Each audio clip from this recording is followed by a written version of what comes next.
Hi friends, welcome to Sai Murugan channel. ఇది చూడంగానే లడ్డు లాకలు ఉంది అనుకుంటున్నారా? లేదండి, కారసారమైన పుల్లంగా కారకారగా కందిపప్పు చట్నీ ఎలా చేయాలని చూపిస్తా. వేడి అన్నానికి, ఇడ్లీ, దోశకు చాలా బాగుంటుంది.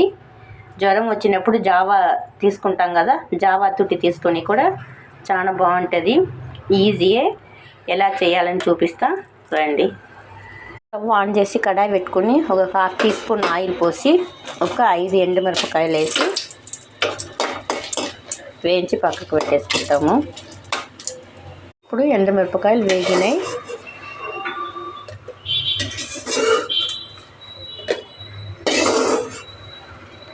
దీంట్లోనే ఒక 1/2 కప్పు కందిపప్పు,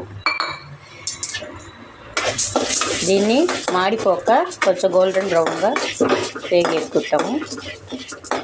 ఇప్పుడు కందిపప్పు వేగినాయి. ఇప్పుడు దీంట్లోనే కొంచెంగా చింతపండు, దాన్ని కూడా దోరగా వేగేసుకుంటాము. దీంట్లోనే పచ్చి కొబ్బరిన, ఎండు కొబ్బరిన ఒక చెయ్యి అంతా, అది కూడా దీంట్లో వేసుకుని వేగేసుకుంటాము. ఈ కందిపప్పు చట్నీ చాలా బాగుంటుంది. వేడిగా అన్నానికి, వెరైటీ రైస్కి, జ్వరం కోల్డ్ అయితే అప్పుడు మనం జావా పెట్టుకుంటాం కదా, జావాకైతే బెస్ట్ కాంబినేషన్. హెల్త్ కూడా చాలా మంచిది. సింపుల్ అయితే టేస్టీ కూడా బాగుంటుంది.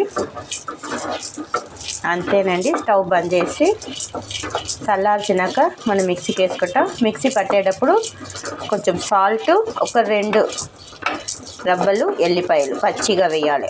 అంతేనండి, సూపర్ అయిన కందిపప్పు చట్నీ రెడీ. చూడగానే ఎంత టెంప్టింగ్గా ఉంది.